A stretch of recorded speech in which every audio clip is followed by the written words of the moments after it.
And ఇంకొకటి తాగినప్పుడు ఒక ఎక్స్ స్టోరీ తీసి మాట్లాడుకోవడం, వాడు ఎందుకు ఇలా చేశాడు అంత అలా ఎలా ఉంటుంది స్టోరీ? వాళ్ళు ఎలా ఏడుస్తూ చెప్తారా వాళ్ళు? లేదు, మా స్టోరీస్ అన్ని అందరి గర్ల్స్వి సిమిలర్ స్టోరీస్ ఉంటాయి, సేమ్ సిమిలర్ స్టోరీస్. అందరివి ఆల్మోస్ట్ చిన్న చిన్న డిఫరెన్స్ కానీ అందరూ సిమిలర్ స్టోరీస్. అందుకు మేము చాలా రిలేట్ చేసుకుంటాం. తెలుసు దీని తర్వాత ఇది జరుగుంటుంది కదా అని అంటే నాకు తెలుసు మావాడు కూడా అదే చేశాడు కాబట్టి ఇలానే ఉంటుంది, సిమిలర్గానే ఉంటాయి అందరి స్టోరీస్. సో పెద్దగా ఆశ్చర్యపోయేంత పెద్ద పెద్దగా మాకేం అనిపించవు. ఓకే, అందరూ ఒకేలానే ఉంటాయి కాబట్టి. ఓకే. మరి అందరూ ఒకటేలాగా ఉంటే ఎందుకు బ్రేకప్లు అయి ఉంటాయి?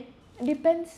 ఐ మీన్ సెట్ అవ్వక, లేదంటే చీట్ చేయడం వల్ల అయినా, లేదంటే సెట్ అవ్వక అయినా, లేదంటే ఇంట్లో వాళ్ళు ఇదన్నారు అదన్నారు, ఇంట్లో వాళ్ళకి సెట్ అవ్వట్లేదు, వాళ్ళు ఒక మాట అంటారు, ఈ పిల్ల ఒక మాట అంటారు, లేదా ఆ అబ్బాయి ఒక మాట, ఇలా ఇలా చాలా రీజన్స్ ఉంటాయి. ఒక పార్ట్నర్ ఇంకో పార్ట్నర్ సెట్ అవ్వకపోవడం అనేది 99% ఛాన్సెస్ ఉన్నాయి సెట్ అవ్వకపోవడం. ఒక 1% ఛాన్స్ ఉంది.